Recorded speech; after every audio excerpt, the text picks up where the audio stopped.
Sounds groovy. All right, hello everybody, and welcome to Honey Badger Radio. Something a little bit different. This is the second in a series of videos I'm going to be doing every Wednesday around this time, covering the events of GamerGate 2 or GamerGate 2.0. I don't know, whatever people are calling it.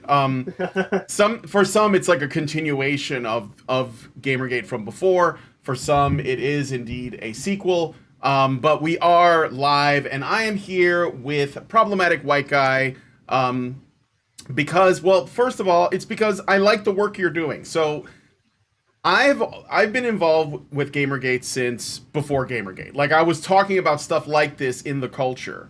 Some people refer to it today as the culture war, or whatever, the fandom menace, the fellowship, whatever it is that they're like responding to. But I've been talking about this for over 10 years. And from the beginning, I've always said, and I maintain, that the issues that we're facing are not, in fact, a product of just like, a general sort of like miscommunication between journalists and the consumers, or whatever, right? And that it was, for me, it was always an ideological problem that we were going to have to confront at some point. There is a saying that, like, if you have fundamental value differences between people, whether you like it or not, it's going to become a conflict, and that's what we're starting to see now. I mean, I think it could get a lot worse. So when I looked at your videos, and I was watching some people doing videos, and most people, they report on the drama, they talk about an article, so-and-so said this, I can't believe they did that, etc., right? And I'm sitting there going, yeah, I can totally see that. Like, nothing surprises me. Nothing the journalists have done, nothing the games journalists have done, nothing that these like consulting firms have done, none of it surprises me. But yeah, it takes people, it shocks people. So when while I was looking at what other people were saying, I came across a couple of channels that were actually seeing, like the kind of not just the root causes, but the various connections to things that have nothing to do with, or you wouldn't think have anything to do with gaming, that are connected. And you were one of those channels. So that's like a long way of introducing you to my new series on GamerGate, where I want to talk to people who are actually doing really good work, looking at the research and seeing all of the sort of connective tissue on this cancer. So welcome to the show, Problematic White Dude. Oh, well, thank you. Thank you for having me. It's really nice to get an introduction like that. I too have been dealing with this for decades now, to be quite honest. Yeah.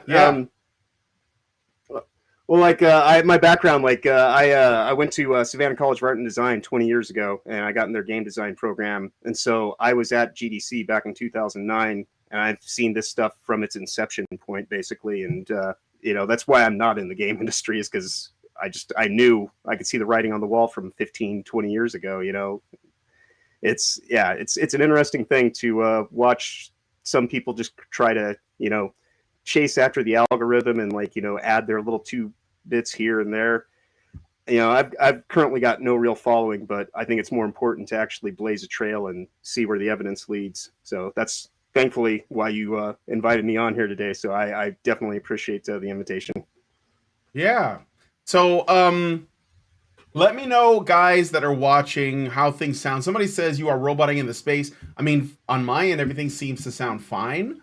So if it's an issue that you guys are here, that you can't even hear us talk, let me know, and I'll see what we can do. It might be an issue with Twitter Spaces. Yeah. Twitter Spaces is a little bit janky.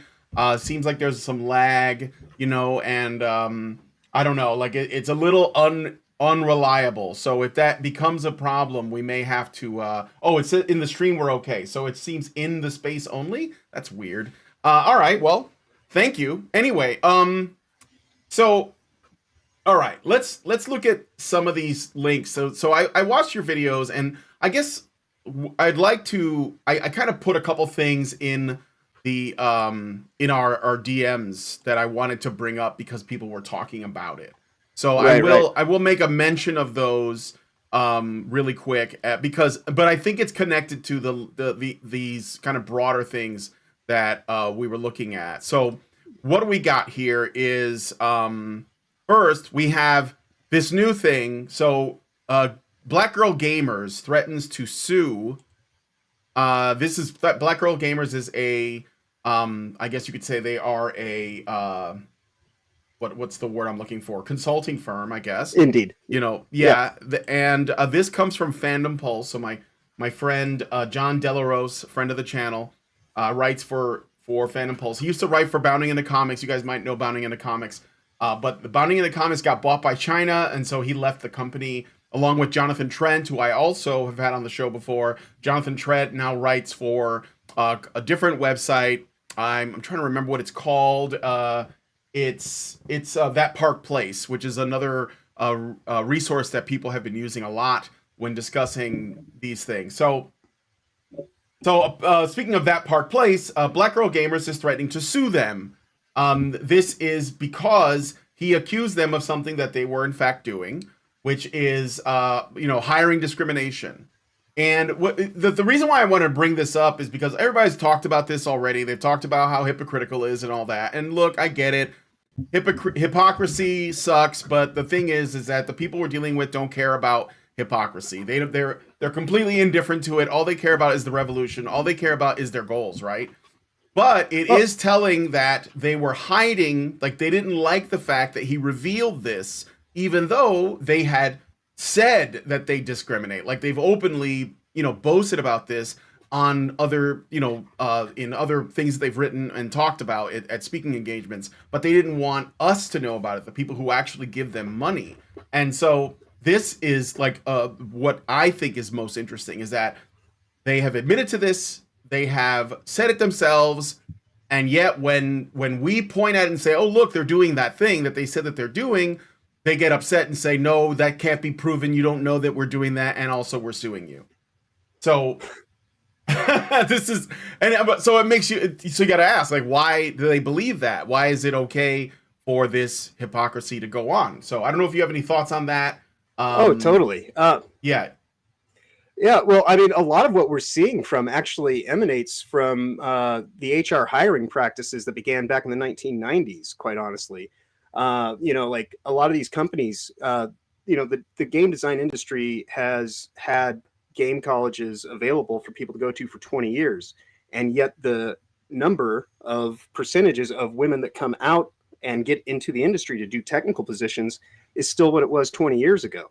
So this whole idea that they can reinforce representation through sheer gross number percentages is a form of conceit. And since there's not actual women who want to be in the game industry, they start bringing them in through HR first, and then they're all kind of drinking the same Kool-Aid, and they look for people that fit into their ideological molds, and that spun out into these consulting firms. That's where Kim Belair came from, was marketing and HR are the primary area, and production is where they'll hire women and they become mid-level managers. And so they kind of get to be like gassed up mids and get way too into their position. And then they just, they're led by their heartstrings, and this ideological, kind of nudging that they do really speaks to them, and they're able to just kind of not see past the delusion or the haze of their own delusions. And so, they'll sit here and they'll do what they do, and then they'll try to use, little catchwords or things like that to not be held accountable for what they're doing. And then when you go and actually break it open, then they freak out, and then they start throwing out the lawsuits, because this whole thing that they're doing right now is to try to keep people silenced in a civilized way. But I always say that, no matter which side of the spectrum you're on at the extreme polar ends, you're going to encounter censorship and brutality, just in different forms and different levels. One side does more censorship than brutality. The other side does more brutality than censorship. And so, to get yourself out there on either extreme is kind of, you don't really want to live in those polar opposites, because everything just becomes so, diametrically, it's a, I know they hate this word, but binary kind of yes or no, right or wrong kind of thing. And there's no actual humanity left where you can have wiggle room and just, be a person. And so it's like star-bellied sneeches, everybody just sitting here, like assuming that they see the thing on the other side being the correct way, and everybody should just fall in line with that. And anybody who doesn't is somehow, utterly evil. But there is something that I've been saying for years, and that, it's far more polite actually, an honest threat is far more, considerate than a disingenuous promise, any way, any shape or Mm-hmm. form. And that's what we're going through right now. Is we're seeing all these people who try to use their vaulted positions, their inflated sense of self-importance because they have degrees from academia, and like they just assume that they know better, not that they know different. And Yes. anybody who tries to give them a little bit of perspective and open up their mind's eye and their purview to this whole matter, it pisses them off, and they double down, and like they become more extreme in their vitriol. And like that woman that we're going to bring up in that other article, like calling for a Yeah. purge openly and actively. I mean, just because they divorce themselves from the brutality, they see themselves somehow being civil and better. And I used to work in a holistic naturopathic doctor's office for like 7 years, right? Because like I said, I didn't want to go in the game industry because I saw what it was going to be. And so I tried to take my talent, skill, and ability to a forum that I thought would be appreciated, and I would talk to people about these matters. And ultimately, over the course of, because I was living out in the West Coast at the time, the ideological woke mind virus overtook the office, and I became like the weird, creepy white dude in the corner. That I'm just like, Yeah. and so I had my own getting sidelined and having a diverse woman of color reboot story happen and play out right in the middle of COVID hell world. And like they offloaded me when it was one of those things. I kind of said, I may be like rough around the edges, but that's what people kind of need in a holistic setting, so they can actually understand that it's not just this cult of positivity and this delusional way of thought. Because to be too negative is just as bad as being too positive, because you don't allow yourself enough of a spectrum of experience, and everything has to be a certain way, and you end up just losing your humanity and losing the whole plot of living a life and encountering people. So yeah, this thing that's with Black Girl Gamers, it's Yeah. really just it seems to be an evolution of that kind of mindset, just taken out to the nth degree 30 years beyond where the inception point was.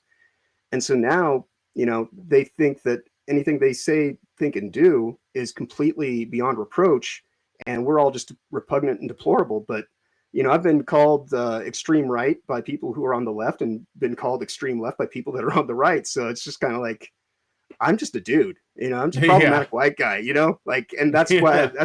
that's why I use that name, quite honestly, is because it's just like, I don't mind, yeah, I am problematic, but we all are, Mm-hmm. ultimately at the end of the Mm-hmm. day. So I don't know. It's an interesting situation, and the way that these women are just utilizing the legal system in arbitrary ways. That's the issue. Is like, I believe in freedom and liberty. Not law and order is okay to a small degree, but we're getting into a world that's way too caught up in the idea of this is a land of law and order, and that's where the lockstep kind of jackboot mentality starts to come in as well. And you can't have that much law and order without removing the whole concept of being able to just live free and actually having unalienable human rights. But you try to explain that to either side of this situation, and they freak out. Like I mean, I could say something like incredibly controversial to the degree of, like when it comes to like pro-choice, I'm like, hey, I believe in body autonomy rights. That's why I didn't go along with the COVID mandates, But Yeah. they hear that, and then they freak out when a couple years later the Supreme Court goes and says, well, you did this, you bit off, you're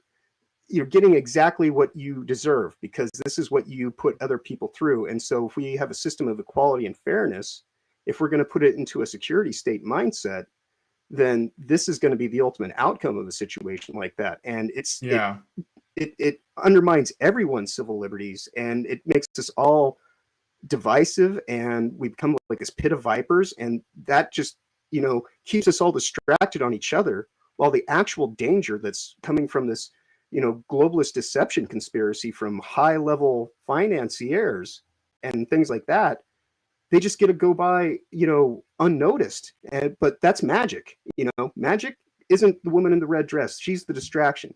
Magic is the mundane stuff that you're not paying attention to. And that's why I wanted to do my research in the area where no one else was doing it yet, because to me, it was just one of those things where it's like, well, everybody's just walking right over this and looking right at, like, the woman in the red dress and freaking out. And, Sure. And that's what they want, for us to Mm-hmm. actually start having conversations and get to the deeper heart of the matter and find our humanity again, then we could all actually come together and undo a lot of this, control state mentality, because we would actually understand that our rights, our freedoms and liberties are far more important than security states. But I'm eating up the air, so Well, let you. No, I hear you. I hear you. Yeah. So let's establish a couple of ground, rules here. Just for the people who are inside of the spaces, I see Phoebus, Chit Chat Cat, and InQcell are in there, and I have at least one request to speak. So what I'm going to do is I'm here mostly to talk about the work that Problematic has done. He's given me some links. And this is about talking about, like, there is a much bigger thing happening. So one thing that I'm really happy about is that this time around, people who are reporting on this stuff are starting to, like, look behind the curtain. They're seeing, the DEI stuff, which stands for what is it? Didn't earn it. Diversity, equity, and inclusion. Well, yes, but I also call it didn't earn it. Oh yes, totally. Ultimately boils down to. So yeah, DEI stuff and the the ESG scores and BlackRock and the investment firms, and the fact that this is unique because this kind of woke stuff, as people call it, wokeness, creeping into their hobbies and video games.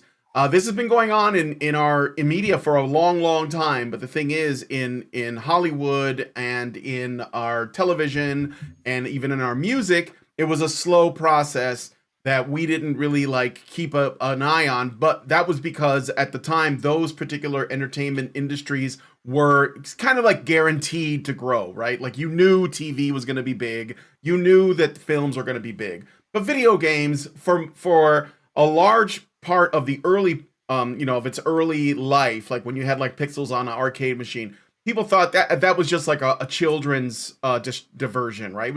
It was a childish thing. It wasn't really a big thing until the games started to get more deep, and the stories became more complex, and you could bring them home and you could play them on your computer and so on. And suddenly these people that wanted to use our culture, they were interested in the arts, which is a whole other subject that I could get into, but I won't on this show. Indeed. Because I will, but not on this one, maybe another one in the future. They said, oh, we can use this to push our messaging.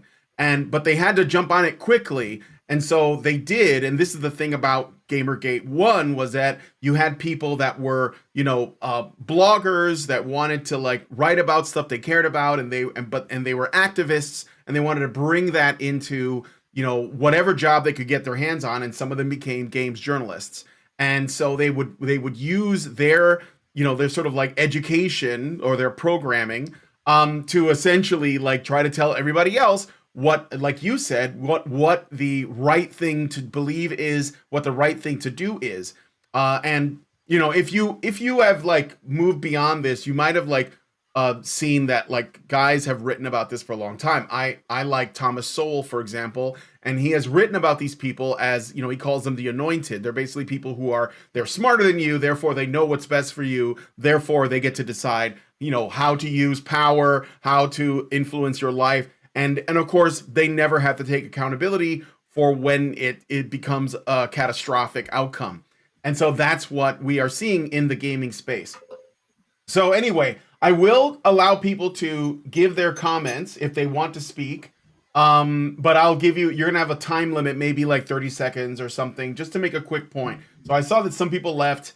It's okay. You guys can raise a hand and say something if you wish, but I'm going to limit your time this time, because we are going to be going through quite a few things on the show today. So if you guys could please give this video a like, no matter what stream you're watching it on, because I do have it going out to Badger Live Streams, which is our main streaming channel, and also Honey Badger Arcade, which is my gaming channel, where I typically talk more about GamerGate stuff. But this is big enough that we should be addressing it on both. So please hit the like button. And again, if you want to send us a message, I will read your super chats and super chows over on Badger Live Streams. Just go to feedthebadger.com/justthetip to send us a super chow. Albert Nader Retro just gave us a super chat and says Melanie Mack is apparently at the top of the hit list for this purge. Yes, that is something else we can talk about a little bit. She is essentially a gender traitor. And our channel mostly Badger Live Streams talks about men's issues, and so we end up kind of like opposing feminism, to be quite honest. You know, like that's kind of what we have to do, and that's what this is. That this infiltration, it comes from feminists. That's how it always starts off, and but it is something bigger than that even. So anyway, I just wanted to get that out of the way. So let's look at the first thing. So I'm going to look at Black Girl Gamers. We already touched on. I just wanted to say that they are trying to sue That Park Plays because he told the truth. And the main reason is essentially they don't want to get the attention that they're getting. And that's why they're doing it. And then we have this other story. BBC's Jules Hardy calls for purge against gamers, opposing Sweet Baby Inc.'s forced DEI. And what does she mean by purged? Does anyone know? Because I mean, they could just say this is just being hyperbolic. But what do you think she means by that? Problematic. Well, you know, I think that it's a thinly veiled threat that's done behind softer language. But purge is not exactly the softest language to use. You know, I mean, and that's just like we're a month into this thing, and that's where they're already at. And so, like, you know, with you know, say like with the work that I'm doing, if this actually picks up and starts to go a little bit more mainstream, which is why I brought it to Nerd War's attention, because he's got a much larger following than I do. Because, you know, this is when you're going to start seeing, once this actually gets into the point where people understand that this is a globalist threat that's infiltrating us, you'll see them try to throw little, you know, like little smaller entities like your Sweet Baby Inks and Black Girl Gamers under the bus, because then at that point in time, you know, they're just going to try to save themselves. But for right now, what you're seeing is this reaction point happening where, you know, they back in you know, the 2016 election, when they came up with the, oh well, you're just deplorable, and like, you know, it's always fine to punch a Nazi and all this kind of insanity, you know. And I'll be honest, like, I was living in the Pacific Northwest at the time. I'd been there for nearly a decade, and you know, the woke mind virus, like Seattle and Portland and shit. Oh my god, yeah. Oh yeah, dude, I lived in Kirkland, which is the clean side of Seattle, which is even more. That's where I worked at the doctor's office. So I was, you know, I myself was, you know, becoming more and more incepted by the wokies and whatnot, because you're there with people that you think that you can get along with and whatnot. But it took what happened with COVID to really kind of open my eyes and make me realize that, you know, allies are all lies. And as soon as you step out of line just barely, you know, that's for you, you know? Yeah. And so, like, you know, that's where, like, I'm back in the Midwest now. And, you know, like, there's people that I don't necessarily see eye to eye with ideologically or anything like that, but that's the way it's supposed to be. We're all humans, like, you know, like the ability to actually have disagreements and use that as a way to refine your own ideas and beliefs. That's an important thing. And they can't go along with that. And so now that, you know, this is a month in, and they're losing, you know, their sensibilities left and right at every turn, you're seeing them ratchet up way, way quicker. And we're just like, well, we're not going to pay for your crap. And they're like, well, we're obligated to, you know, give them money so they can maintain their jobs, even though, you know, on the other end of the part of it, you got the financiers who are telling them, yeah, don't worry, we'll still, you know, we still got you backed, even if you don't have money coming in from this one end, we're still going to do it, because ultimately the money is just a means to an end. You know, like, this is about power and control. Money, you know, we've been living in a zombie economy for 40 years. And so, the more inflation that happens, the more we become financially debased and the less purchasing power we have. It's not that things necessarily cost more. It's just our money is completely worthless. And I still attest that that's what the whole COVID hell world situation was about, was to destroy small businesses and create this ideological situation where they're going to try to, leverage their power and might against anybody who can't, have the capacity to compete. And that's why I always tell people, you need to start a garden. You need to look around you and see what it is that you can do for yourself or learn for yourself to improve the situation. Because if you leave it to the powers that be currently, then they're just going to keep putting more poison into your food supply, more poison in the water, more poison in your entertainment. They're trying to get us to be completely sick and tired and, fatigued and just completely unbearable and reactionary, which is what they become themselves, And so that's part of the whole conceit, is like, if you don't go along with it, then obviously you're like the worst thing that ever happened. We're just like, no, man, I just have like opinions that I have no problem with contextual based stories, but content driven narratives are not that. And that's what they're trying to force onto us with all these agendas and all this nudging. And this woman, I'm sure at some point in her life, she wasn't so, insane, but like I say, it is totally the mind virus. It gets inside your head and you just get in your echo chamber and like you are, told to be afraid of everyone and everything. And like, and it's all this kind of stuff. And so, oh, well, I was just going to say, it's so like, to kind of comment on the Melanie Mack thing just slightly, that's like modern feminism is anything but feminine. And so like when they see a woman like Melanie Mack, it drives them insane because she's actually, a real woman, and attractive in every way. She's completely beautiful from her soul outward. And all these, modern feminists who do everything at the surface level to hide their conceit and all the things that are like, right behind that thin veneer of makeup and, expensive clothing and shoes and all that kind of bullshit. Not to say that, women can't do that, but the way that it's kind of, done, and even feminism now doesn't even represent feminism. It represents men pretending they're women, so. Well, I think I don't want to go into a conversation about feminism because that's a whole different show. Right. No, I don't have a problem with it because I'm very well equipped. But all I will say is that I think that feminism as it exists now was always going to be the inevitable outcome of feminism from the past. So it wasn't like some like no one. I mean, people will look at it and say, "Wow, where did we go wrong?" And it's like, well, you were always wrong, and this is the reason why we're here. So, and but that's decades. Go ahead. Yeah, well, I was just gonna say, like, well, hundreds of years actually. It's very old. It's really, really old. Oh yeah. So, but go ahead. Well, I was just gonna ask you that. Why do you think, before we get into, because I want to get into the sustainability goals and like the other things that are planned that they're gonna, and the nudging in particular, because that's the thing that's happening with gaming or with the all of our entertainment. And I think it's an important thing for the people that are here because they support GG2, and so that they know, what is going on, because that's what I want to do. Running this channel, my goal is to not to talk about every single time somebody tweets something and they say something that they think is racist or sexist, because that's an ongoing thing that's going to always happen. I want to talk about like what are the long-term goals, and I saw that in your video, you, for example, had several clips from James Lindsay's appearance on Joe Rogan's podcast recently, and I've been watching James Lindsay since the grievance studies, hoax that they did with Peter Boghossian and Helen Pluckrose, and I even had Helen Pluckrose on my show, and I talked to her at the time. It was years ago. And he is doing really good work analyzing like all of this stuff about stakeholder capitalism versus shareholder capitalism, which I've talked about. By the way, neither of those things is capitalism, but I digress. Right. And and also like things about the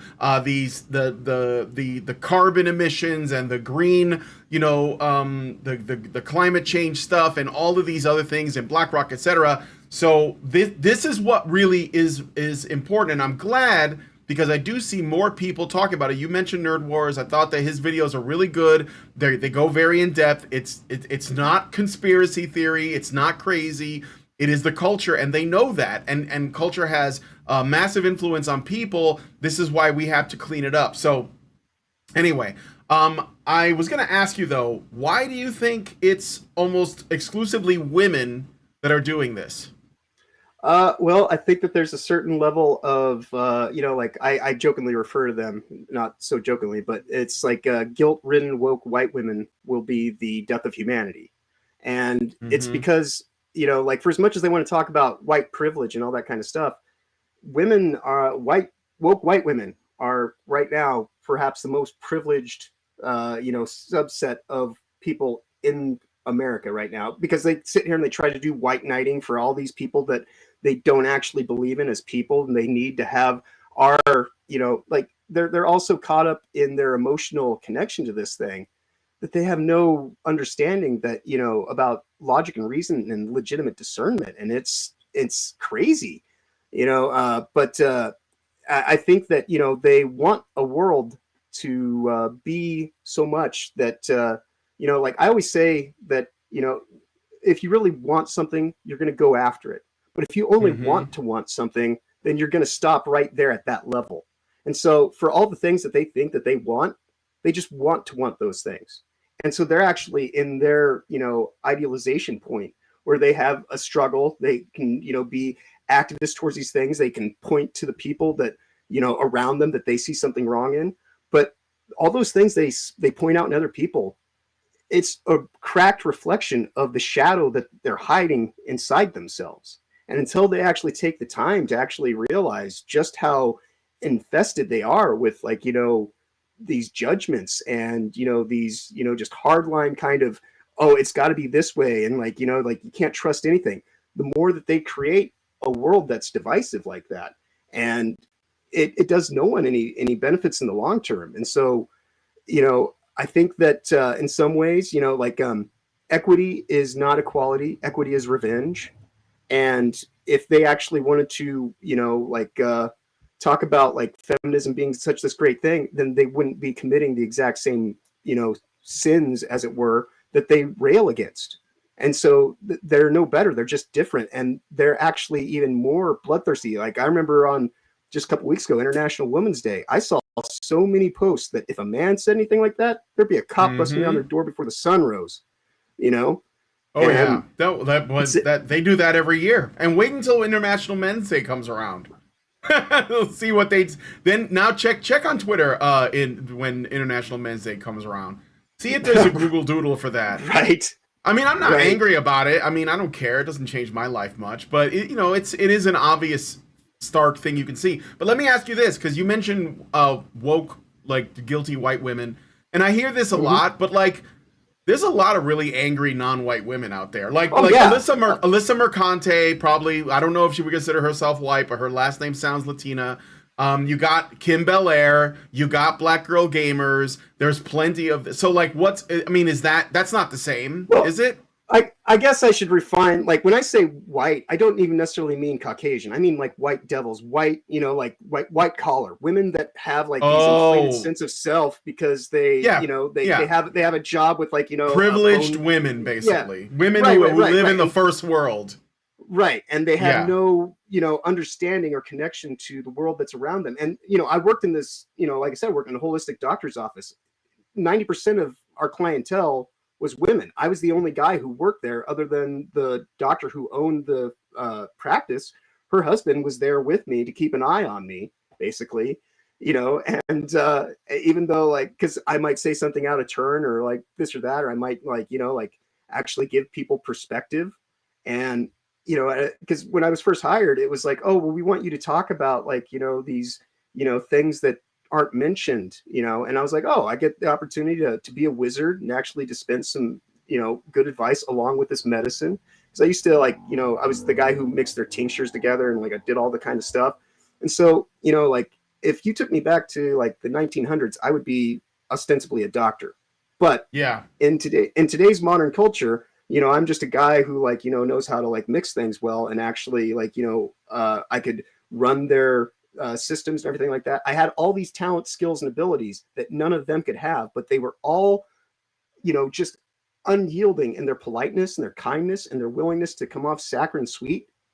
But, like when I wasn't in the meetings that they were in, the woman that I was involved with at the time, she would tell me like how much they just loathed and detested every little bit of me, but anytime I tried to talk to them, they either would put on a false front, or they just didn't have time to actually carry out a conversation, because ultimately I was just there like a pet, and that's kind of the crazy thing that we have going on with like this whole, where is this leading to?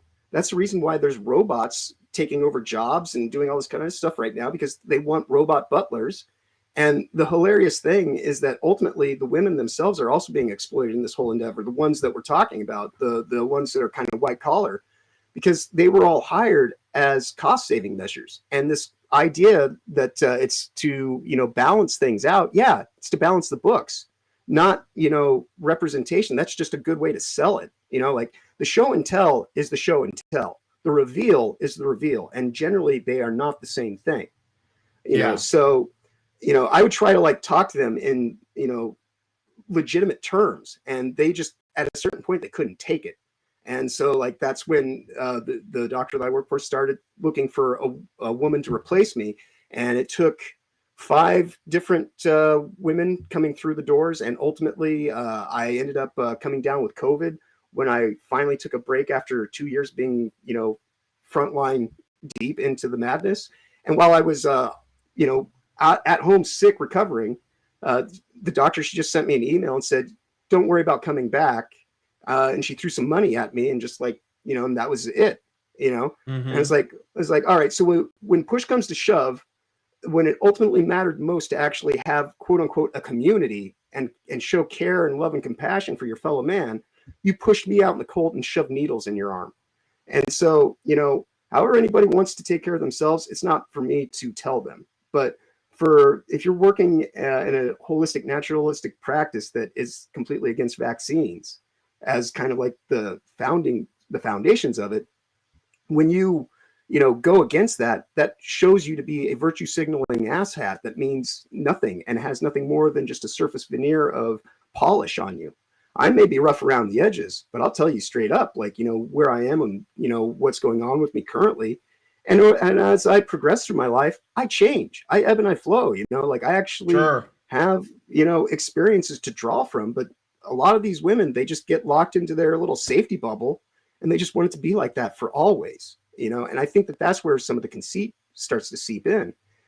So, yeah, well, there is definitely a problem with pride in our society. Like people that like are extremely prideful and they get ego invested in things, and I think it's one of the reasons why so much bad can happen and no one will, or very few people will have the courage to say, what, I was wrong, and I've like contributed to something that's, that's how you get like that silent majority that they don't speak out because they're afraid that they're the only ones, and so they keep it to themselves, but that's, we can get like, I don't want to go too out of the way here, but let's look at, okay, so let's talk a little bit about this nudging thing. So I saw this article, I sent it to you, but we can look at some of the ones you sent, because you sent some similar ones, and it was from footprintmag.net, and I started reading through it for patrons. That's, if you want to join us, by the way, as a patron, guys, go to feedthebadger.com/ support, or not support, but just go to feedthebadger.com and start a monthly subscription.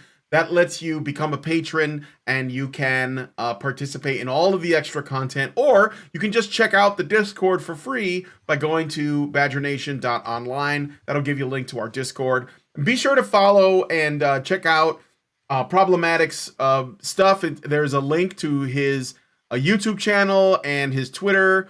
In the Problematic White Guy, there's a link to that in the description of this video, so give him a sub. He's very small, but it doesn't matter to me. Like, I prefer that there are people doing good work, and I think that there's honestly, just to get a little bit conspiratorial, I think the people who do some of the best work, that have the most to say, that's probably like a real gem of information that people can use, they tend to be smaller channels. And I think it's because they have less mass appeal. You know, like if you wanted to be really big, you could just toe the line and you'll be huge. But if you're going either in depth in something, like where maybe it's beyond what people want, like a lot of people just want surface level stuff, it's going to be really hard for you to grow. But I find that, you know, you just don't know where you're going to get the good stuff. And I think that this guy has good stuff. Nerd Wars also really good stuff as well. And I'm trying to get him to come on, but he's really busy. So anyway, this article is from footprintmag.net, and it's called Green Nudges for Gamers, and it reads, can video games really encourage sustainable behavior? So do you, any of you guys in the chat, know what they mean when they say sustainable behavior? And I mean, obviously you can't answer right away, but you know, right? Problematic? Oh yeah, like when they talk about sustainable behavior, they're talking about, like, you know, all this stuff goes back to financing ultimately, and they're talking about like the longevity of the business. And so, you know, I used to tell people in the doctor's office, like, you know, a lot of this stuff comes down to like matters of supply and demand. And if you can artificially, you know, deflate the you know, demand, then you know, actually increase the supply. And so, you know, when they talk about carbon credits and offsets and all this kind of stuff, you know, the leveling or actually the widening of the gap is so that we can't actually compete. And that's part of the reason for making all these things, you know, so subpar and substandard on the mainstream kind of level. Because, you know, like if you were to talk about what is legitimate capitalism, it is small businesses that compete and, you know, keep each other sharp and actually have to, you know, vie for their audience.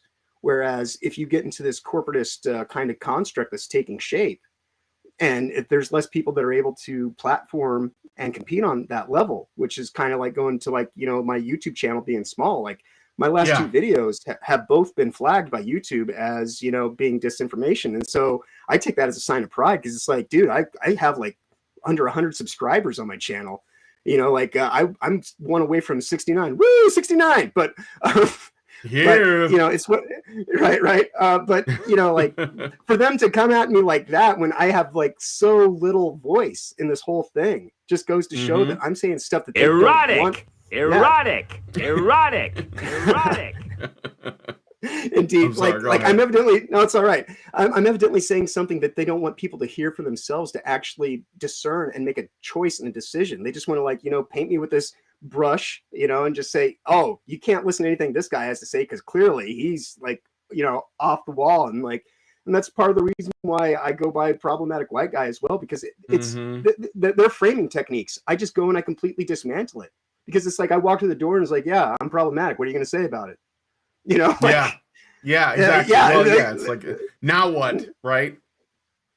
Yeah, absolutely. And sustainable behavior is essentially, a lot of it has to do with you know, like climate stuff, or at least that's the excuse. But ultimately, it is about control. And you're right from before. I wanted to mention this because a big mistake that a lot of people that talk about this stuff make is they think that everything is about money. And I've been saying for a long time that it can't be about money, because why are they all for printing our money into oblivion? They're obviously more concerned with power. In fact, if you have power, you don't need money, because like you can just get what you want. Like, why is it there are people like, oh, I don't know, Jeffrey Epstein? What was his job? Does anyone know? Well, we know he was really rich, right? Like, I mean, like, right. If you know the right people and you do favors for people and you get favors done for you, money just doesn't exist for you. So yeah, I mean, I think that ultimately people should know that even when BlackRock spends, you know, billions of dollars on companies, if they follow these ESG guidelines that they set because they want to force behaviors, as Larry Fink said, you have to recognize it is not about money. And this is important because people make this mistake of saying, oh, this is the fault of capitalism. And it's not. First of all, capitalism is a non-word. Again, read some Thomas Sowell and you'll understand. But it's about power, because if you have power, you don't need money. Money is simply a measure of the value of your labor, right? Or the Most value definitely. you bring, right? It's like whatever it is, whether that's an invention or a service or you grow something, whatever it is.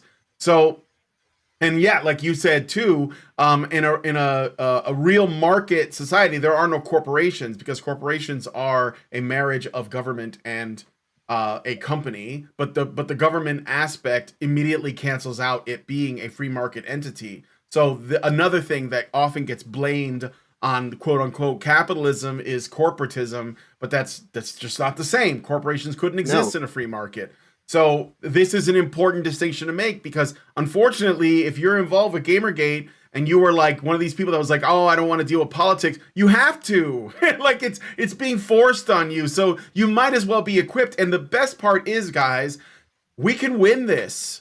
I mean, we can win this. We can do real harm, and I think we have to. So so that's what the green nudges thing is about. So what's going on with let me see, what do you got here? I looked at some of the stuff. Atlantic Council, Adrienne Arsh Rockefeller Foundation Resilience Center.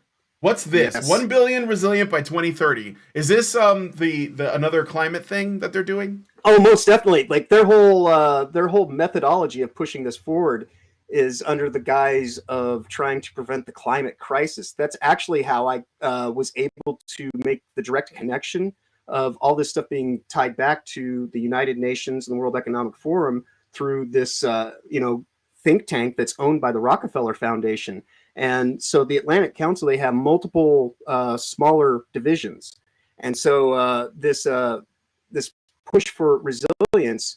The woman who's their head of finance directory or the director of financing, she was part of the UN, part of the WEF, and then she got into this government think tank. And then for whatever reason, last week on Tuesday, her and a whole bunch of other people that are connected to this think tank had a 8-hour long session at GDC on Tuesday in the middle of everything. And so like I've been saying since then, since I kind of like did the research and realized what was happening, this was being hidden right out in the open, that GDC does not mean Game Developers Conference. It is, a globalist deception conspiracy.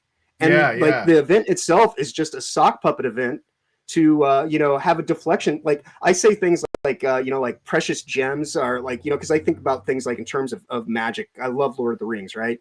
And there's a huge difference between being a wizard and being a sorcerer. They both use magic, but a wizard will share his ideas freely and let anybody run wild with them, whereas a sorcerer needs their source of power to hold it over you.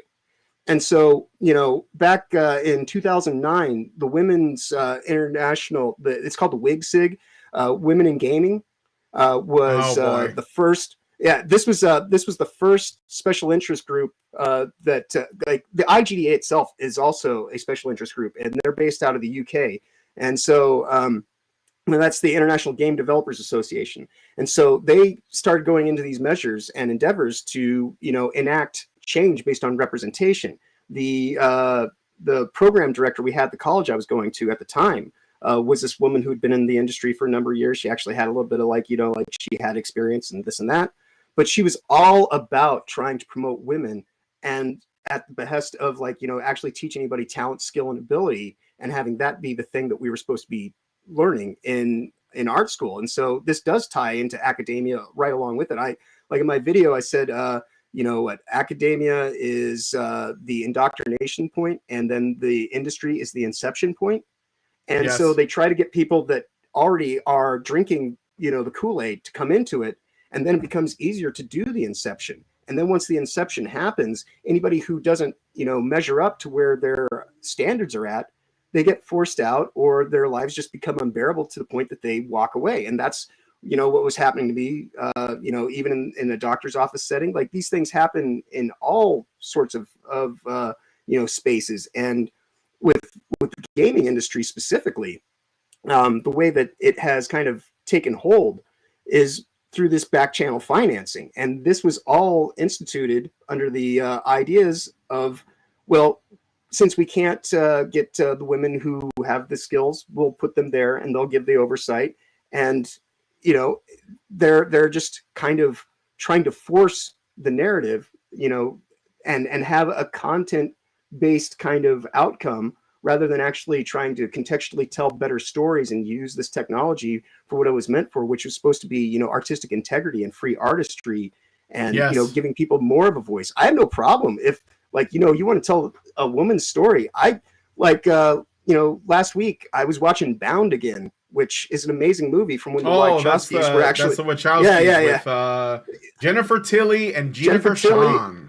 Indeed. Yeah. And you want to talk about and some Joey strong Pants, women. but yes, indeed, and that movie's great, and like and you're talking about like two lesbian leads in the story, and it's about like how they're doing all this stuff, and I have no problem with that, but like when they try to force this issue and make it about anything other than who the context of the character is, and they just like go out these archetypal. But you see, the problem with Bound is that Gina Gershon and Jennifer Tilly are really attractive, which means they are all about the male gaze, which means that men benefit too much from watching it, which means it's problematic. So we can't have that. That's they would ban that movie, or they would remake it with like Lena Dunham and Amy Schumer, and then we'd be subject to that. We're like Monique, like Monique, and I'm serious, and like we're not wrong.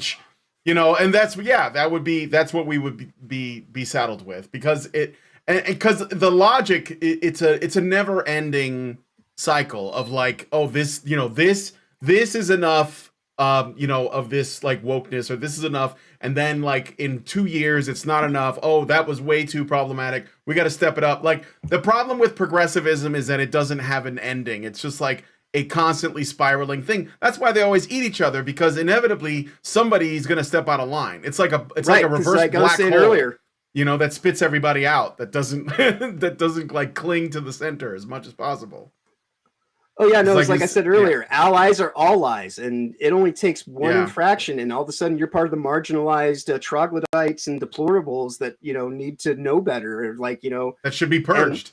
Yeah, exactly. Yeah. And so like, and as long as they can divorce themselves from the dark aspects of their dealings, they feel as though they're above it all, and like it's not them. It's just the societal ills that have to be done away with, and that sounds a lot like Weimar kind of Germany, and like it's like they don't want to hear that, because it's like when you talk about like what is fascism is this conceit that you can just use too much law and order to keep everyone in line, and that goes against the basis of actually like being able to live a life. And it's the end product of statism. Everything outside this, everything within the state, nothing outside of the state, right? Everything for the state.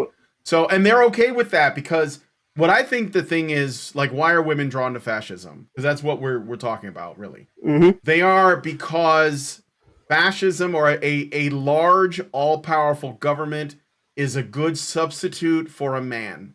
It is essentially the replacement. And you can see this in, for example, the welfare state. So a single mom or a woman is on welfare. She has babies. The government tells her the more babies you have, the more money we'll give you, as long as there isn't a man in the home. And so the government replaces a man, and women want a man that will keep them safe. So in the event that there is no man, then they want the government to do it. And that means that if the government says we will protect you, but you have to keep voting for, this guy or this party or whatever, then women will, as long as they're in that position where they're in need of the state to replace a man, they will vote for that. And there's an incentive then from the government and NGOs and the United Nations, all these other groups, to keep women in that position of being without a man, so that they will continue to vote for that. And that's why we have a lot of the social problems we have today is a byproduct of that. And at no point does anyone have the courage to say, women, we got to do something about this. Like, it's getting out of, like, birth rates are falling, and these kids are dying really young, and there's no one protecting them, and there's all kinds of problems.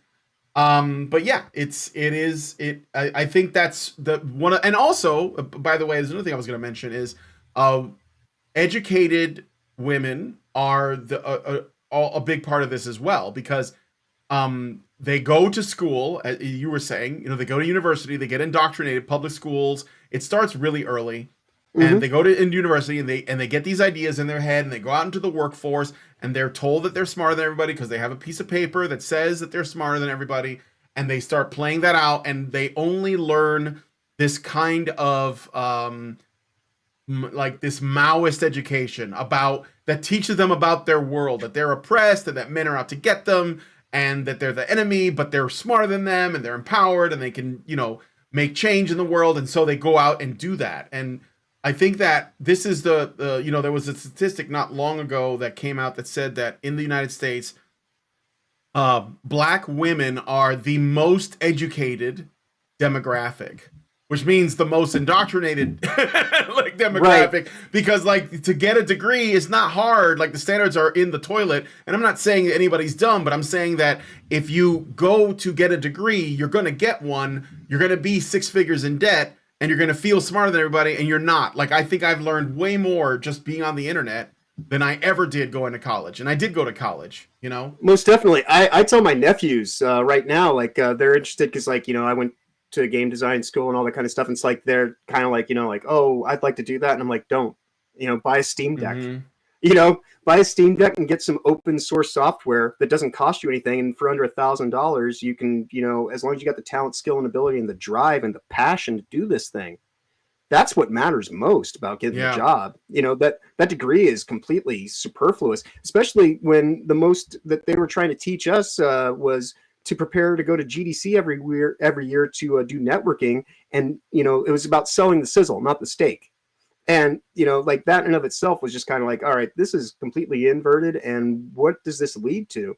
And, and so, that's why I said by the time I got out of college, I was just kind of like, I'm going to go focus on like using my talent, skill, and abilities in arenas that can actually utilize it. And, maybe I'll get to the game industry again at some point in time. And, I had a small opportunity because one of my friends works for Rockstar, and they tried to bring me in, and I told them, all right, can I just start in QA? And they're like, well, you got way too much background for that. You should be in design. I'm like, if I'm good enough, I'll end up there eventually. And if you just try to make me run with the people that are coming out right now, I'm not going to be able to compete with that because that's not who you're looking. I'm not who you're looking for in those roles, and that's the thing is like, I firmly believe you want to make something better, you have to know how to break it and then fix it and like, make it more robust and actually deal with all these things. But what they teach now is, easy buttons and like this whole drive, like, like I have no problem with a little bit of robot assistance. Like I couldn't do half my research if I didn't employ, using an AI search bot to go and verify some stuff. Cause like that was a way that I was able to completely connect the dots between the WEF and the United Nations to the stuff I was researching, and really like, just gave me a reason to just go on to it fully. And, but ultimately like I was saying, the interesting thing that we're finding is that, a lot of these women that think that, cause it also plays to the sensibility that women want the top 10% of men. Well, when the man is a conceptual idea that's actually the government, then it's just like no men can compete with that. That's like the hypergamy taken to its logical conclusion, basically. Yeah, right. It's just 100%. Like how small businesses can't compete with this corporatist kind of world that's evolved, from the clown show that got incepted in 2019. And so like we're creating all these situations where like everyone's just finding it easier just to go along with what's at the surface level, because to actually have depth and build character and struggle, nobody's built for that by and large. That's not what they reinforce. They don't try to teach you to like, take the slings and bruises as they may come and try to find a way to like rise above the difficulty, like, and so we end up with all these cry bullies who, talk a big game, but then when push comes to shove, they immediately start looking for the brute squad to come in and like take care of their problems for them, and that's to go back to that whole statement about the purge. That's what that's about. She doesn't want to necessarily end anybody herself. She doesn't want to take them to Minecraft world by her own doing, but she'll certainly be glad to have like, a security state come in and do that for her if necessary, and if not today, definitely within 5 years. And that's like the whole kind of initiative behind like, can we do this 2030 society where you'll own nothing and be happy and just be complacent and docile, and so when they see men that are actually still men and women that are still women, and that goes against this whole kind of, top down kind of mentality of the control state. That's why we're the people that they try to rail against the most, because Yeah. we're actually the legitimate competition for what they are trying Well, to artificial and make yeah. artificial and superlative. Yeah, I think especially the men, because men generally tend to be more independent, more willing to take risks, more able or willing to like sort of like live on their own terms, and they are less sort of codependent.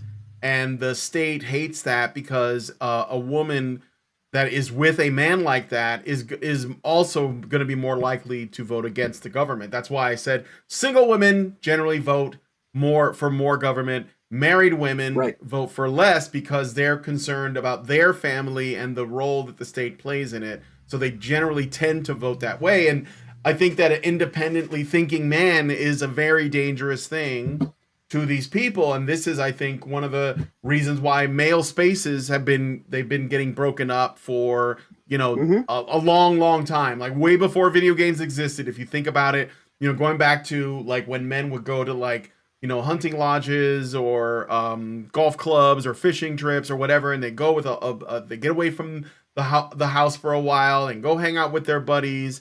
And from that point, there have been initiatives, mostly led by women, to break that up. Like the whole abolitionist, not is it no abolitionist movement? No, not the abolitionist movement. I'm sorry. The prohibition movement was Mm-hmm. set up and run by women that didn't want men going out and getting, and drinking with other men. And the reasoning that they said was because they would come home and beat their wives. But that wasn't really the case. It was actually a very rare thing. They just didn't like that men were fraternizing with each other, because when men spend time with each other, they start talking about stuff. They start talking about stuff that's important. They start talking about like they start to organize, Oh yeah. and fraternize. And so all of that stuff gets broken up, either by people, engaging in entryism and then destroying it from the inside, which is what's happening here, or they just break it up in general. This is why you get, as a quick aside, you have like these forums where men are talking to each other about dating, and they're talking about fitness, or they're talking about sports, or they're talking about whatever, right? Girls. And all of that is like considered, they treat it as dangerous. They're afraid. The government monitors them. I don't know if you know this, but like you probably do. You know that the CIA and the Department of Homeland Security and these other groups, they monitor these majority male spaces. That's why they're involved with this stuff on Steam, but they're also on forums for manosphere content or incels or whatever it is. Political discussions. They're on Reddit. They're on 4chan, and they're doing that because they're monitoring male behavior. And they often, will make that an issue, and you'll see activists will start coming out and journalists will start coming out, and they'll base, oh, this is a problem, isn't it? These men all hanging out to get together. It's really just about control. It's about breaking this up, because men are that are organized and they're working cooperatively. I mean, there are things they can do that not the state can't do, because it's generally inefficient, and it also is run by men. So like this, I think that's the reason why I think the gamers got targeted, because it's something that men were doing mostly, and they were doing it without anybody's like they didn't need anyone helping us out. We were having fun over here doing our thing, and they were like, well, they can't have that, so they start problematizing it. And they start to, you get people that want to, they say, oh, would you guys let me, join you or whatever? And then they join, and then all of a sudden they're like, oh, this is all great and everything, but could you guys change this thing and act this way and stop saying this thing? And all of a sudden it's nothing like it was when they first joined. So this is the thing that I think people have to respond to. Oh, you dropped? Let me invite you to as co-host. You did get quiet, and I'll invite you to speak again too. Sorry about that. See, space is a little janky. Thanks for telling me though, John. So he should be joining in just a moment. There's a little lag. So if you guys have any questions or anything, and I'm watching the folks that are on Honey Badger Arcade, what's up? If you guys have any questions, send me, a super chat or a super chow and I will be sure to read it. I did get a super chat from Iggy Thunders. He says, gamers will win because we have the power of God and autism. That's right. Christ is king. The real Bob Newman says GamerGate needs game devs too. Well, we got Grums. Grums is he's been very vocal. Let me see if it looks like he dropped out. So I'm gonna wait and see if John gets back in.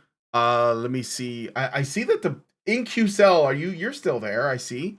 So let me just ask him to join again. Let's see if he gets in. Yeah, this thing's a little bit jank. Elon Musk, you need to get on that. Fix this. This could be a really good tool. Could be a really good tool. Raging Rat says why? I don't know what you mean. I checked the links for the guests. Neither are working. Well, that's weird. I may have to do another one, I guess? That doesn't make sense. One guy is better than none. Let's see. Problematic white guy. Yeah, I see that. I'm gonna wait and see if he comes back in. I sent him a message. Still nothing. In the meantime, I can look at some other articles. I do have a bunch of stuff. As you can see, though, if you look at the GDC conference, which is supposed to be the Game Developers Conference, they don't talk about video games.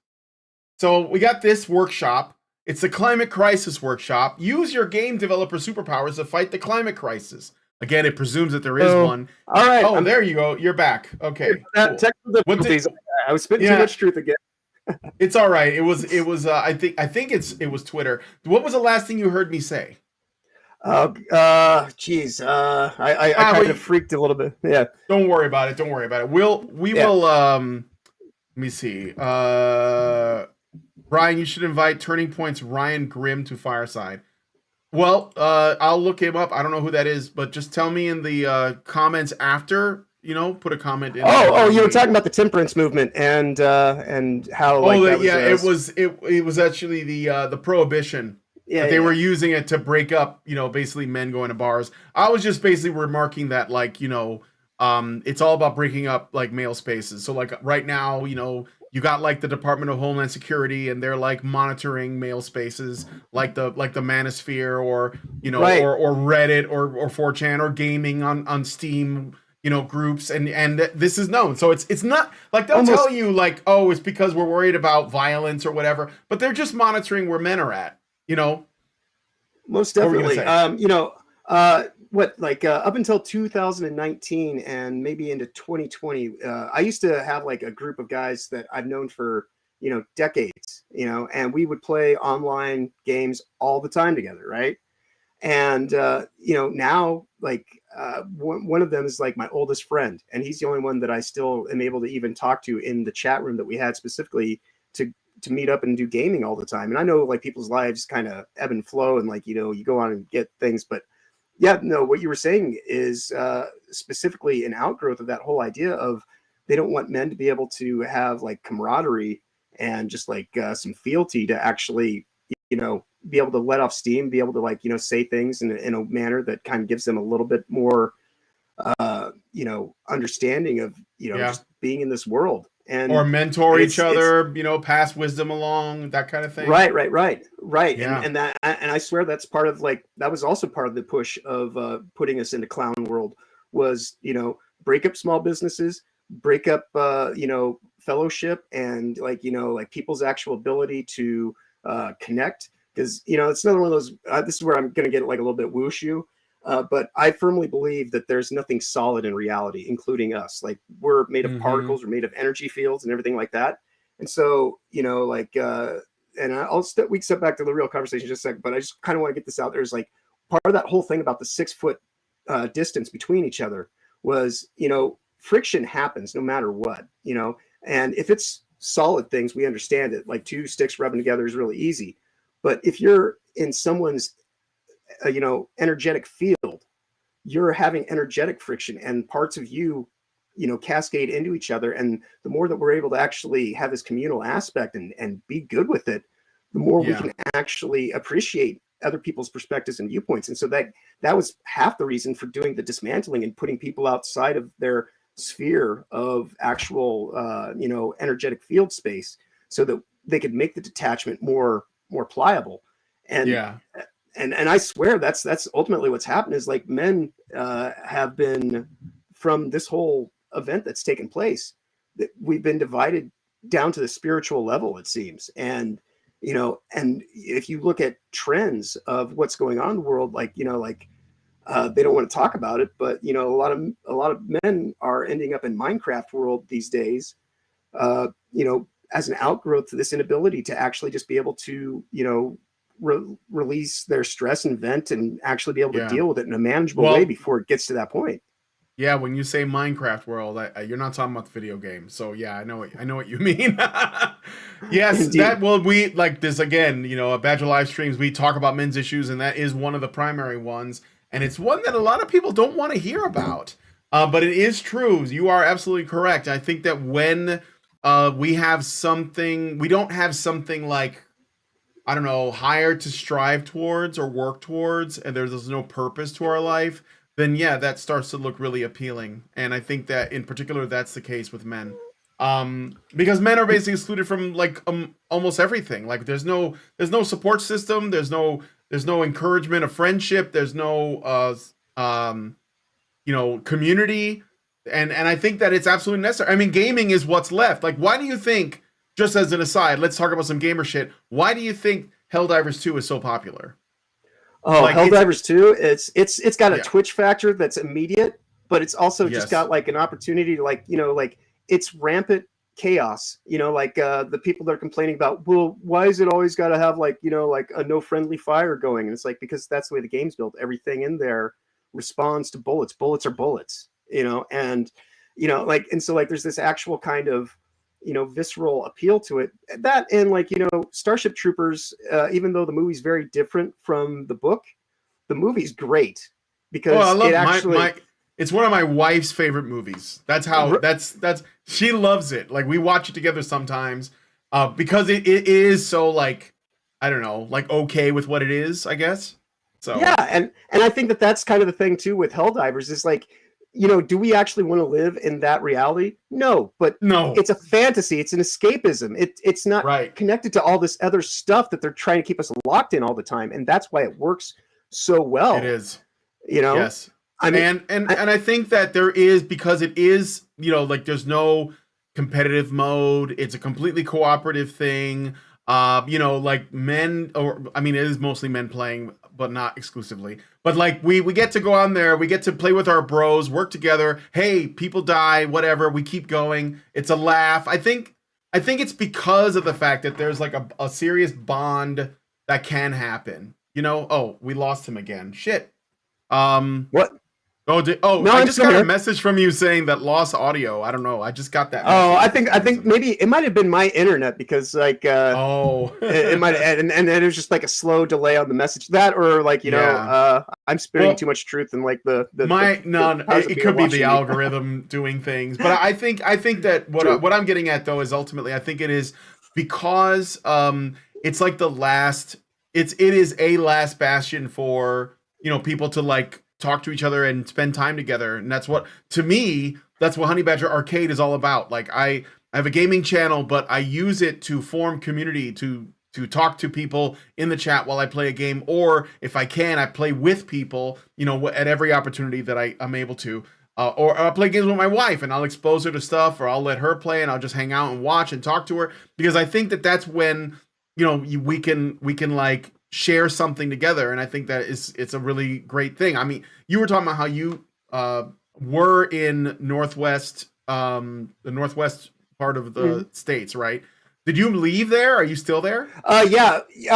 When COVID Hell World, when that push came to shove, I wasn't vaccinated, so like I couldn't even get a new apartment. And the Yeah. way that Oh, my wow. job was situated, my the apartment that I lived in, just to give you kind of like the state of reality that we are living in and how techno feudal it already is.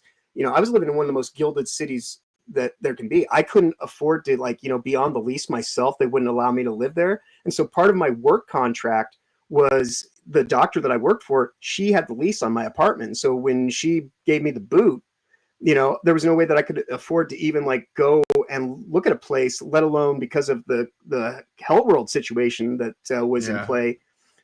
People wouldn't even allow me to come look at anything, even if I had money in the bank account. And so I was like, all right, so, like this week I was supposed to be up there closing out my storage unit to bring my stuff back to the Midwest finally after 2 years. And, and instead, we had this weird freak blizzard at the beginning of the week, and now all the snow's melted. And so that makes me kind of question it, but how that even happened. But, but, it was one of those things where I just kind of was like, all right, well, again, to go back to my thing about wizards, wizards rarely go wherever they want to or choose to. They're called and beckoned into situations that they're needed for. And the last few days, once I realized I wasn't going to be able to take my trip, the video that I released today is by far, it's my best work since I was in art school. And I made a video back in art school that made somebody so angry they broke my hard drive. And Nice. so that to me is the definition of a real artist, is when you can get such a response out of somebody that it goes beyond just the norms. And so when I was like, all right, well, I'm stuck here, I've already done this much work, I've done this much research, what happens if I go and try to learn keyframe animation again that I haven't done in 10 years and all this kind of stuff? And I just want to push myself and better my craft so that people will actually, because one of the biggest criticism I got last week was from my video about just reading the documents, making connection from the game developers conference to the inception of the WEF and the UN and the Rockefeller Center, all these think tanks. And people were like, your video is way too long, it needs to be 20 minutes, it needs to be, and I'm like, okay, I'm not trying to chase algorithms, I'm not trying to milk trends, I'm not trying to do any of the stuff that other people are doing. But if that's all you want, you don't understand that you yourself are fueling and exacerbating the situation that's at hand. Because I had some people sitting here saying, oh, well, he's just a truther and he's just gonna I'm like, no, there's no cutaways in that video or anything like that. It's just an hour, a little over an hour of me just reading documents. And I have all the documents right there in the description, so people can go do their own research, verify that I'm actually saying something that's valid because it comes from the very sources that I'm talking about. And and that's the thing, is we need to learn to be more discerning. We need to open ourselves up a little bit, because I was saying earlier about the whole thing about starbelly sneeches, they want us to be just as reactionary as they are, because that keeps this whole thing moving forward and keeps the focus off of where it needs to be, which is this centralized control state that's taking shape through the back channels until we lose every ounce of freedom and liberty we have. And we're in a complete, control state that's able to be locked down by, digital currencies, limited range electric vehicles, social, your social score kind of driving all that kind of stuff. And that's why they use video games, actually, is because all the things that they need to program that stuff into the system, they're already doing in service model games. Yeah. And so this is the, boiling of the frog, and just doing it degree by degree until the frog's unable to even save himself at that point. And that's where it's so important for us right now to actually use this time and opportunity to learn to come together in good faith and fellowship. I don't care what your belief system is entirely, and that kind of thing. The only thing, as long as you're a human and you're willing to give me a little bit of wiggle room, I will allow you to have your own perspectives on things and opinions, and you can be completely at odds with me on certain things. And and now I can actually do that again. Whereas 10 years living in the Pacific Northwest, I was amongst those people that was sitting here saying, oh, well, with all the vitriol and kind of saying, oh, these people are deplorable, and they just it's and then I had to actually deal with the situation where it's John, you're getting caught up in the fire, and you need to step outside the fire and actually take the time to reconnect with your humanity, forgive yourself so that you can forgive other people, and I mean, that's I mean, these seems like simple little things, but they want us to live in a complex world. and all that complexity. Like they say, the devil's in the details, and we live in this highly detailed reality now where everything is ultra high def and like all these kinds of things. But like Yeah. the binding force of it all is we're all just simple people, and if we could actually appreciate that, we wouldn't allow ourselves to be led by like we're living in a world that is trying to steer the ocean from the boat, and that doesn't make any sense. Like the ocean, if it wants to topple the boat, it will do it. And for the boat to like my last video I was talking about the fleas and the dog analogy, and it's kind of the same principle of if you're inside the micro of the macro, to sit here and try to talk about like the macro as though you have control over it, like this whole idea that they're going to use climate change to enact these policies and things like that, it's just pulling at people's emotional heartstrings and getting it's like putting a penny in a fuse box so you can arc the breaker and just get electricity to go through, and eventually it will work, but eventually it's going to burn the whole house down. And that's what we're seeing take place slowly but surely. Yeah. I was originally I was born and grew up in Chicago, and when 2020 came and we got the summer of love, that was when I left, because the chaos and violence was too much, and my wife, who emigrated to this country from Canada, she was like experiencing this stuff firsthand and was really afraid. So we moved to Virginia, which is where we are now, to get away from the craziness. And it's actually, I wouldn't say it's really rural, but it's definitely more rural than Chicago was. But yeah, so I feel your pain. I'm basically saying that I was, I experienced the same. Oh yeah, so, I actually lived in Virginia for a time there myself. I've been all over this country actually.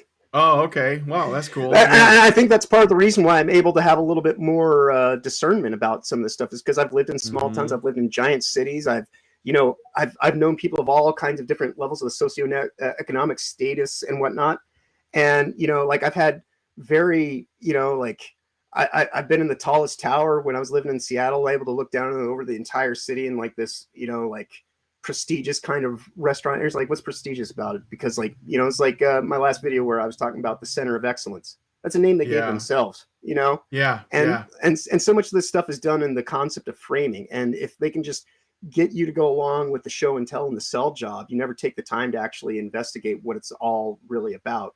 Yeah, this is why they always defer to expertise, right? And I think people have figured this out after the COVID thing. They're like, the experts say this. And at first, maybe years ago, people just said, oh, yeah, well, the experts, I mean, they sound smart. I mean, the word expert is in the name. But now, I think more people are like, well, that doesn't mean shit. Like, like show me some receipts. And I think that's like, I'm glad. I think that people's consciousness is, yes, they're becoming more critical, and I'm here for it 100%. It has already, like 2024, it's only March. It's been a crazy year so far. And I mean, in terms of like people's awareness of like what's going on. So I got a super chat. I got to read it. Iggy Thunders gave us $5. Thank you, Iggy.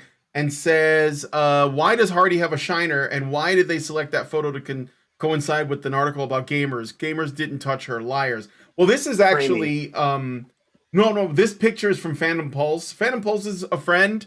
This is John Delarose. He writes books and comics and stuff. He was involved in Comicsgate early on. I don't know why the picture is used. I'd have to ask him if this was an artistic decision or if she was making a claim. I don't know, It could be along the same lines as me being problematic white guy. It's kind of like, all right, so she wants to sit here. Well, there is, because there's a lot of people who think that words are violence these days, and like they want to get across that. And it's like, words are words. Violence is violence, and only people who've never actually experienced violence will conflate the two as being the same. And so maybe, and this is just like my artistic eye. It's like, I mean, I see it and it's kind of like, oh, it draws you to the thing. But then if you actually read the context, and that's what the article is about, is the context, not the byline, not the picture, not the this or that. And so, the small details are just that. They're small details. And if you get too caught up, it's like missing the forest for the trees, So, you don't want to look too closely at this. Yeah. But yeah, for sure. Somebody said something funny in my chat over at Badger Arcade. Heiner Lige, I hope I'm not butchering that. I'm sure I am. Says in GG1, I was in a very different place. Rejected their accusations. Now, for the most part, I'll just be Chad. Yes, yes. Gotta thank those people kicking up a fuss against gamers back then for awakening the lions.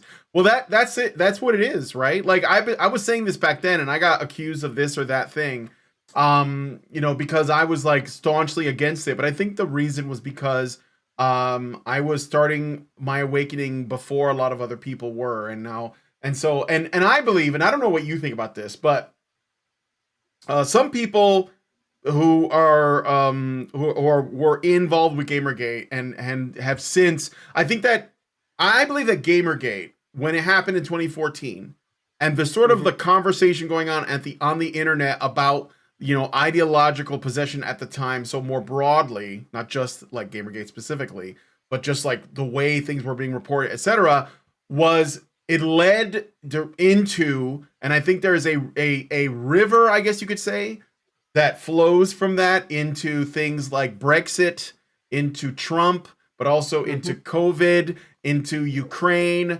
and everything else, into like the growth of all of these like various alternative media platforms that people started, like Lotus Eaters and these other ones. What do you think about that? Do you think that has legs on it, that theory? Oh, most definitely. Because I mean, like, it even goes like GamerGate. The first GamerGate itself was an extension of the stuff that I was talking about earlier about like the GDC 2009, where it became a celebration of women. And if you just look at the way that GDC has contorted and shaped and changed its shape and its motives over the last 15 years since that happened. If you go to the front page of GDC right now, the drop-down menu in their About section has two different things on there about like diversity, equity, inclusion, insanity, and sustainability efforts. And so that's what it's about. And that's where I talked about it, like just being this sock puppet that's there to gesticulate and act like it's still this thing that is supposed to be for gamers. But the entire time they're working on you and they're trying to undermine your sensibilities and get you to like believe that red is blue and like up is down and all this kind of insanity and the work that this Arched Rock think tank did specifically let me see, with that's virtual one of the reality. things you sent me. Did you send me that link?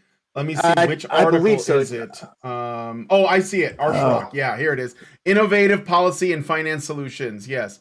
Go ahead.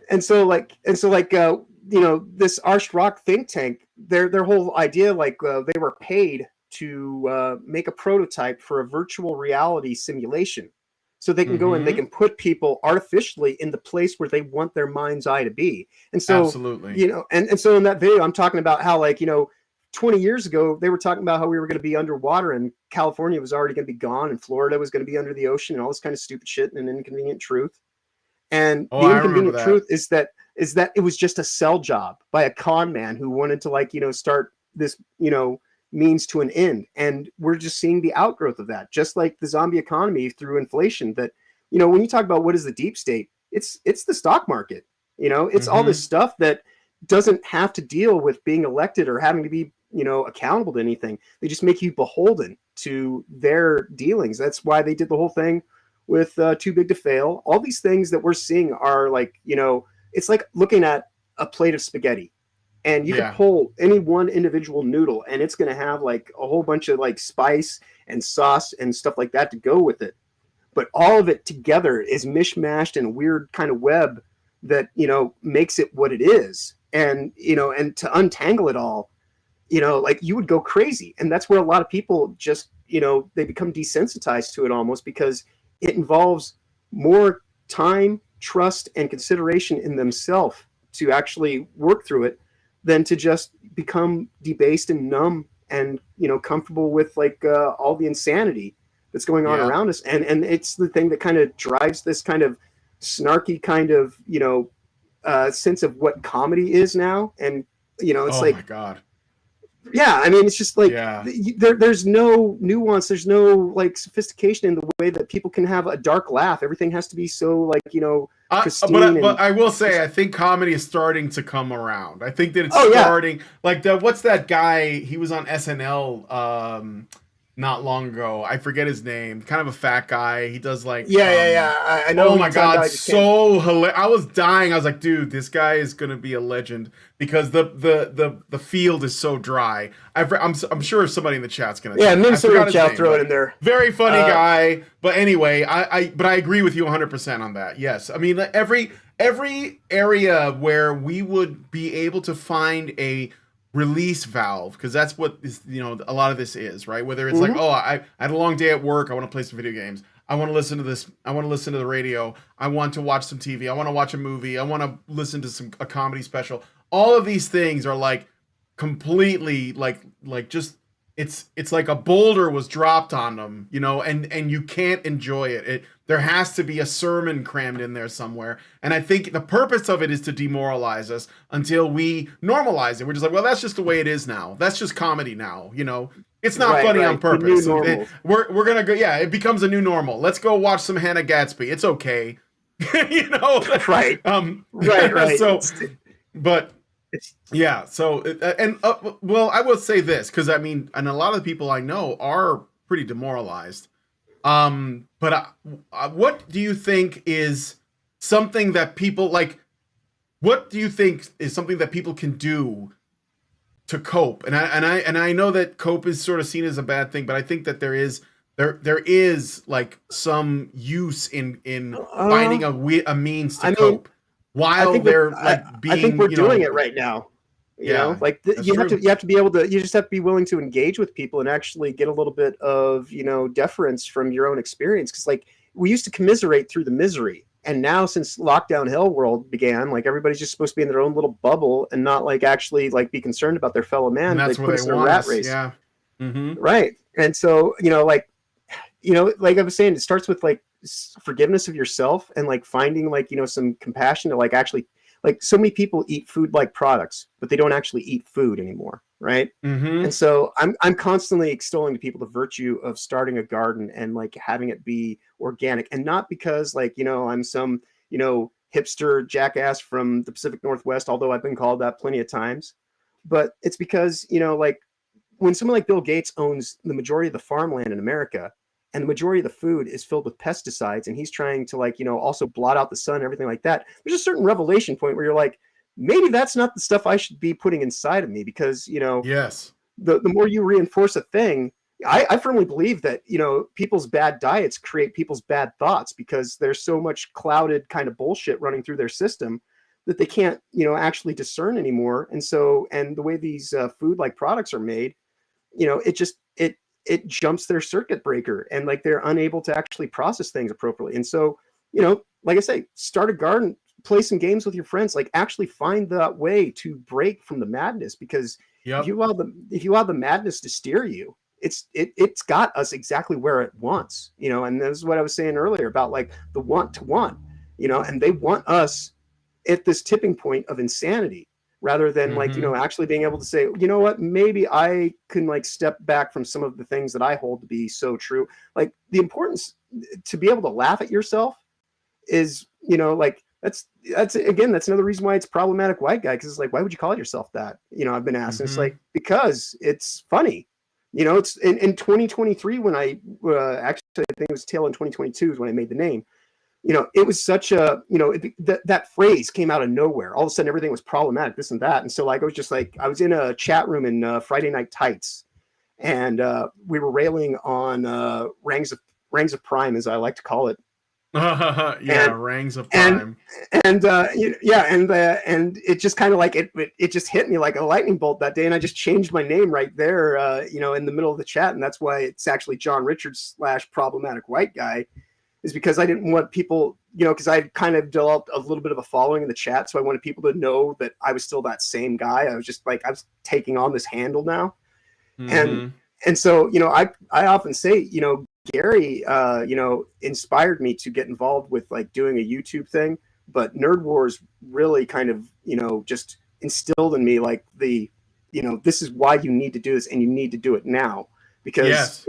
because he does talk about things that other people aren't taking the time to dive into. And I saw Yes. that he was just kind of like he had a little bit of a following because he put out like a really good video or two, and and I just tried to get involved because I was like, this guy's like a kindred spirit, and I feel like I could talk to him about things that nobody else is going to want to talk about, and we Yeah. both, we both have a backstory that kind of involves being an audience to Alex Jones, because like he's got his sunglasses that he always has on most of his videos, Yeah. and Yeah. and so I was like, all right, well, this is like the perfect fusion between Nerdrotic and Infowars. That's why it's Nerd Wars, and and so Mm-hmm.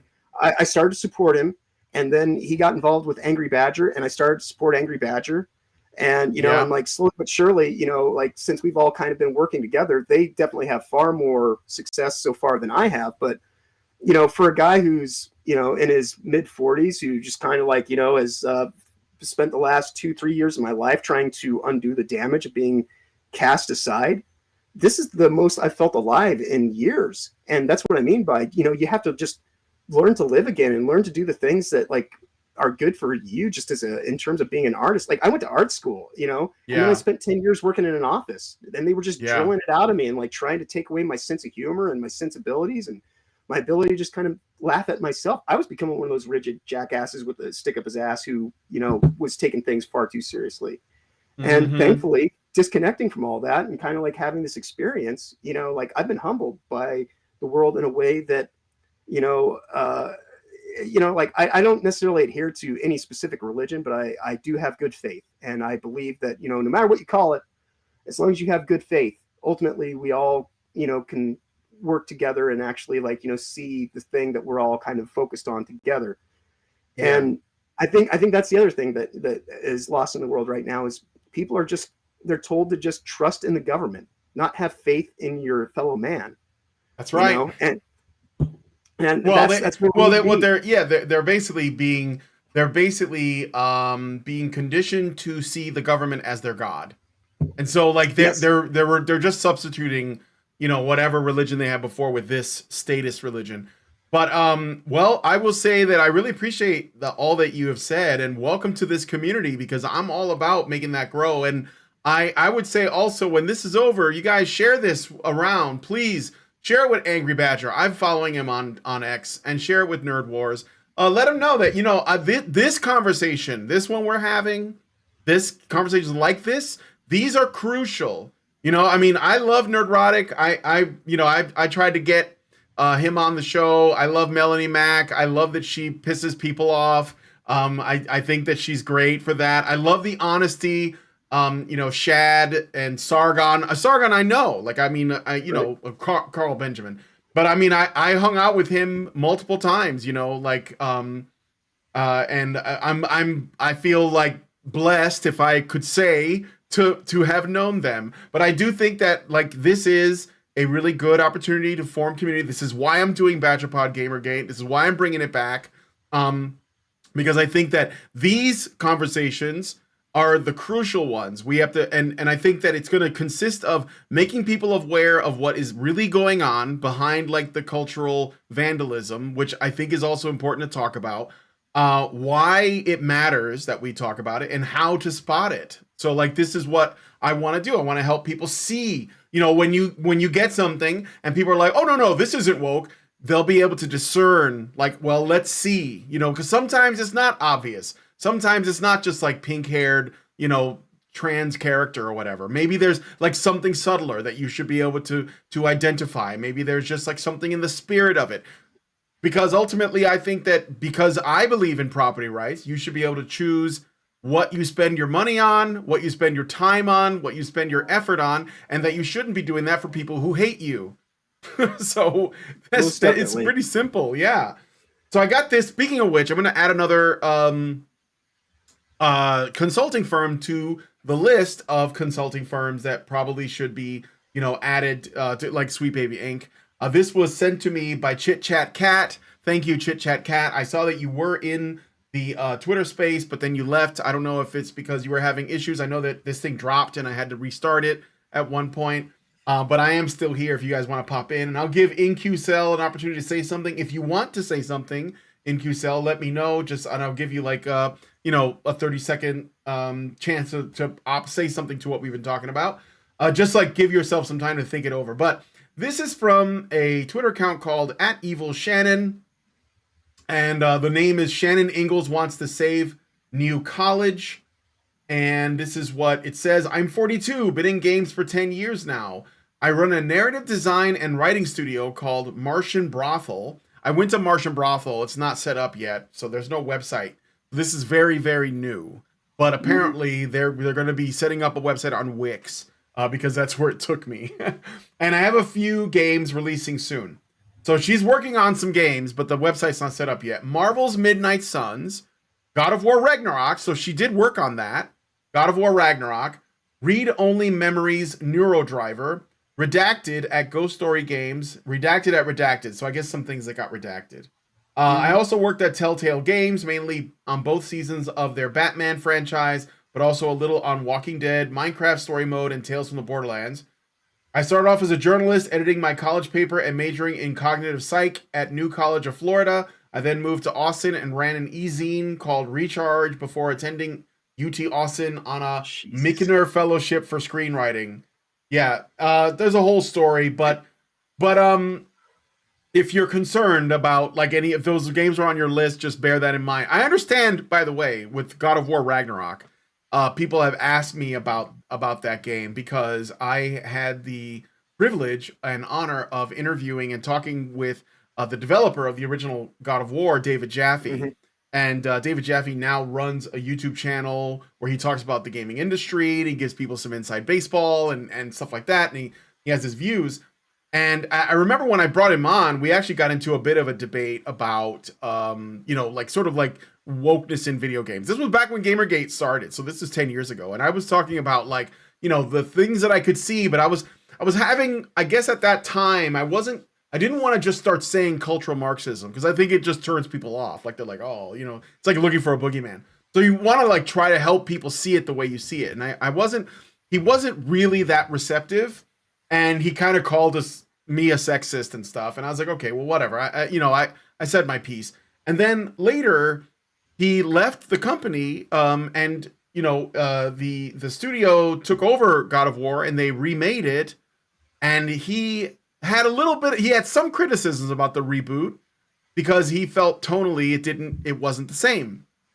And I was like, well, yeah. And obviously they wrote articles about it because they were saying, oh, well, the old God of War games promote toxic masculinity and we want to get away from that. So we're making a softer Kratos and, we're going to change the tone and make it more mature. This is one of the buzzwords they use is they're saying they're going to make it mature, which basically means like they're just going to, make it the way they think it should be. It comes from the same kind of elitist we know better attitude. Like we know what mature means, right? And so that's what they did. And he didn't like it. And I tried to tell him, I was like, well, they're going to destroy your legacy, right? Like this game, okay, is your baby. Like George Lucas, like he said, Star Wars, those are my kids. And I sold my kids to the white slavers is how George Lucas described it. And now that they've done what they've done, it is that because when you think about it, if you're a creative, I'm an artist. If you're a creative person, you create something that is like your child in a way.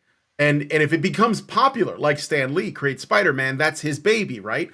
If someone else takes over and they completely like bastardize it, or they take the skin off of it and put the skin on something else, like they did with Ghostbusters, then you're gonna see that what you made is not what it was, even if it has the same name and it's the branding and it's got like all these other things, but it has no soul. And so when they made God of War Ragnarok and they actually made a scene in the game that explicitly shits on the old Kratos, and David Jaffe he kind of blew his top, and ranted about it. And I was just sitting there shrugging, like I tried to reach out to him. I was like, well, you want to talk about it? But he never got back to me. But I was like, well, of course this was going to happen because what you made, they didn't like. And the reason was because it was popular with people like us that wanted to just play fun games, right? So this is why I say, you got to protect your the things that you love, especially if you created them, because you can't trust that other people are going to treat it with the same respect. Like look at Tolkien. His son, Christopher Tolkien, guarded that IP until he died. And the moment he did, the rest of them just treated it like shit. Sold it to Amazon. Yeah. Yeah. Yep. Yeah. And so like, this is the thing, like, of course, these things inevitably will happen because even if you pass it on to someone like before you die, like your son that loved it as much as you did, because literally Tolkien read these stories to his children, eventually there will be a generation that comes along that doesn't have the same reverence for it, and they will treat it like garbage. And it is a shame. It's tragic. It's like a death, you know. Most definitely, most definitely. And that's like actually the thing that I was talking about this all the way 20 years ago when I was in art school, saying, trying to point out to people what was happening, because these intellectual property branding houses, like Warner Brothers isn't Warner Brothers anymore. Like how many times has it been sold in the last 10 years? Like, and ultimately, so like you just have all these hedge funds that own the intellectual property brands, and like people who lack creative skill and ability and have no talent, they rely on the familiar of those Logan's brands, slogans, and like, just the things that people already know, because they can only work at that surface level. And so everything gets agenda platformed because that's the only thing they know. And they have no actual experience to draw from. And they usher in more of these glad handing yes men, of all shapes and sizes and races and creeds and genders and whatever, because ultimately what they're looking for are people that are, malleable and like easily replaceable, and, just willing to just like follow orders. And so like this whole corporatist conceit that is overriding while, undermining, it's getting us from both ends. And so it's using the weakest amongst the strong to try to convince the weak that they are strong, and the strong that they're weak. And, and that's why what's happening right now, like conversations like this, are the most important thing that can take place in all of this, because, the idea that Brock, Kratos used to be like Brock Sampson to me, like when you play that game, just like, and it was so visceral, and it was so great. And it was just like, you were not Kratos, you were getting to enjoy the story of Kratos. Just like I used to tell people, when I was in art school, we had this debate about what's better game, Metal Gear or Halo. And I was like, well, they're completely different kind of situations. And slowly but surely they scratch a different itch. Narrative Go ahead, I'm sorry. Into Halo, have like, Master Chief kind of have his story in it. But initially when that game was made, it was about like, you are Master Chief, whereas, you have never been Snake. You've seen all the variations of the Snake, timeline, and all the, but even Snake isn't Snake. Snake is, but Snake finds his humanity through, actually like just dealing with these things that are, confronting us. And in many ways, like, like when you talk about a game that was ahead of its time in terms of telling everybody what was going to happen, I swear we're, the Patriots. Metal Gear Solid 2, right? Yeah. Oh yeah, most definitely. Yeah, most absolutely. definitely. Yeah. And I remember when I first experienced the end of Metal Gear Solid 2, I was like, what the hell is going on in this game? And then like later, Max Darrett, friend of the channel, who used to come on here all regularly, he has a really successful channel where he does like these video game analyses, and he put out a video about Metal Gear Solid, and I was like, dude, this guy, So yeah, totally weird. Most definitely. Totally. But yeah, like these IP branding houses, like they're the finance. That's the Rockefellers, and things like that. That ultimately, that's where this stuff comes from, and it goes all the way back to the days of the Bible. These are money changers, and like we were saying earlier, they can always print more money because the money is, we're beholden to the people that print it, and they're never going to not have enough for themselves. They just want to make sure that we don't have enough to compete. And so that's why they have inflation models and all this kind of stuff to create the debasement. And so, everybody keeps talking about like, oh, well, we can get Star Wars back. It's like, no, you can't. I mean, no. I understand your appreciation for it, but I used to be married, and like I've been divorced now for more years than we were actually together. And so like, I have no ill will towards my ex-wife or anything like that.